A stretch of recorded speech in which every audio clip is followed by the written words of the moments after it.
This is Autoline Daily, the show dedicated to enthusiasts of the global automotive industry.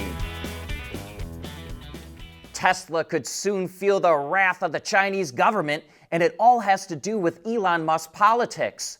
The China Passenger Car Association warned that Musk's association with the Trump White House could hurt Tesla's sales, which fell 49% in China last month, though the association says that's because Tesla's retooling its Shanghai plant for the refreshed Model Y. Tesla is counting on the Chinese government to also approve full self-driving.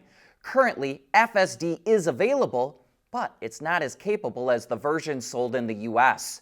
And Tesla needs access to Chinese road data to train the system. But if the Chinese government decides to punish Tesla in retaliation to Trump's tariffs, it could really hurt the automaker. New car sales in China saw a slight gain of 1.3% for the first 2 months of the year, largely thanks to a Cash for Clunkers program where owners get a subsidy for trading in their old car for a new energy vehicle.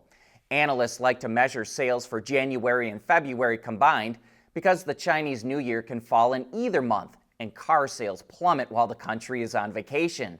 So, by combining sales for both months, you get a clearer picture of what's going on in the marketplace. And thanks to the Cash for Clunkers subsidy program, NEV sales were up nearly 80%.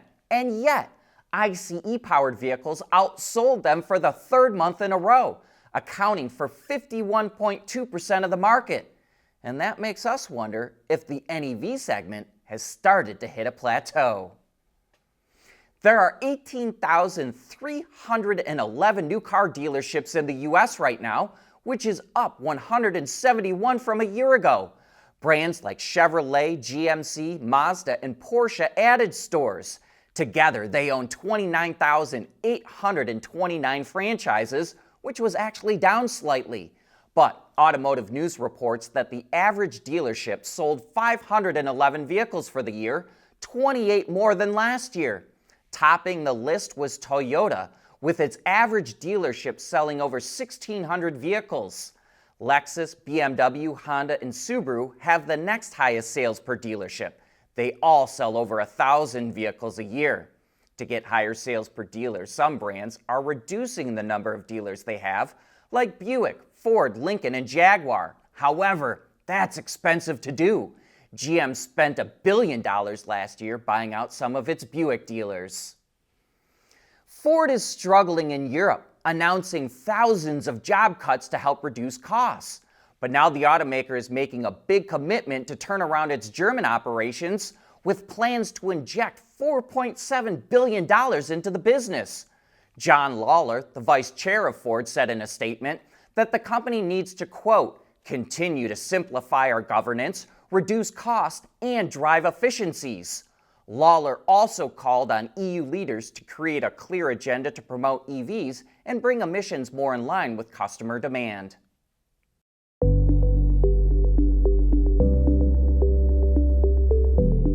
Developing today's vehicles, issues can happen in an instant. What good is knowing your problems without the data to solve them? Meet Wireless NEOVI Cloud, your secure off-the-shelf solution, empowering real-time collaboration for quick resolution. With Wireless NEOVI Cloud, your team can prevent issues before they can escalate. Driver communication data and remote diagnostics to analyze and resolve your problems using OTA, allowing your executives oversight throughout the process. Wireless NEOVI Cloud, your vehicle update solution in production and on the road. Intrepid Control Systems, driven by your data.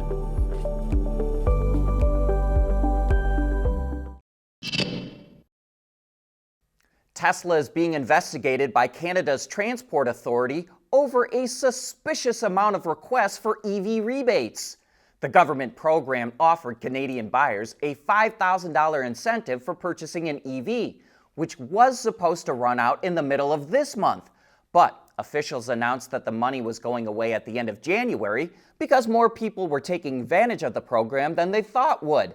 Now Tesla is coming under fire because 4 of its company-owned stores in Canada requested rebates for over 8,650 vehicles in the final 3 days that the incentive was offered.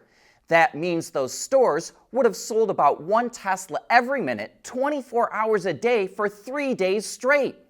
Now, it is possible that the company was just submitting their requests all at once, even for vehicles that had already been sold. But those requests amounted to over $43 million, or more than half of the total remaining funds for the EV incentive program. And that means requests filed by other dealers might not get reimbursed. The Canadian Automobile Dealers Association says nearly 3,000 requests from its dealers haven't been paid back yet, which could leave them on the hook for about $10 million. So obviously they're not happy and hope officials will step in to help. Volkswagen is already dealing with slumping passenger car sales, and now its truck unit Traton warns that its sales could be weak this year. It's forecasting sales to be down as much as 5% or up as much as 5% compared to a year ago. And Traton's cautious outlook sent its shares down. Daimler and Volvo truck shares also fell on the news. But in one bright spot for the truck maker, Traton says it doesn't expect a significant impact from President Trump's tariffs in the short term, even though 65% of the trucks it sells in the U.S. are made in Mexico. Ever since Porsche came out with an update for the Taycan, which included performance and range improvements, prices for used models have been falling fast, and in some cases, they're half of the original MSRP. Second-hand examples can be found online for less than $40,000. While that's for rear-drive versions, dual-motor examples with the bigger battery pack are selling for under $60,000. So, it could be a good deal for someone looking for a more affordable luxury sports car. Cadillac is officially joining Formula One. The automaker secured approval from commercial rights holders and the FIA, which governs the sport. Cadillac will become F1's 11th team and starts racing next year. The two sides reached a preliminary deal late last year, but now Cadillac has completed all the necessary sporting, technical, and commercial assessments. F1 is using a new engine starting in 2026, but Cadillac will use Ferrari engines until it's able to build its own. There's a shortage of people that work on cars, so Ford is trying to do something about it. The company and its dealers are offering scholarships to students who are trying to get a degree or certificate in automotive mechanics. The total investment comes to $4 million for 800 students, which is double what they did for the same program last year. Students can use the money for things like tuition, tools, living expenses, and transportation, and there's no obligation for them to attend a Ford training center or work at one of its dealerships. The company hopes the program helps show students that you can make good money in the field and work on cool, interesting products.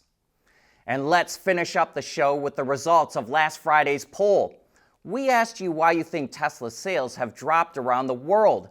66% of you said it was because of Elon Musk's politics and his association with the Trump administration. But 33% of you said it was because people were either waiting for the new Model Y or that sales are always lower until the end of each quarter. Over 2,100 of you voted in the poll, and you posted over 200 comments. That included the downward machine who blamed Musk by posting, quote, "When only half the country wants your kind of car, but you join the other half to destroy them." But that was countered by John209 who said, quote, "We got 2 new Teslas in the last 3 months just to support Elon. The cars are awesome too." We'll have a better idea of what's going on at Tesla when we get the Q1 sales numbers. But we may have to wait until the end of Q2 to know what's really going on.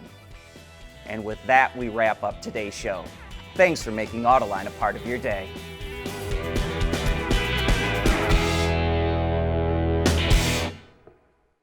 Autoline Daily is brought to you by Intrepid Control Systems. Over-the-air engineering boost your game. And by Taycan Automotive Technologies, the formula for better mobility. There's nothing wrong with heavy metal. tighten up. But with world-class composite material, Traton Automotive Technologies makes vehicles lighter, safer, and more eco-friendly.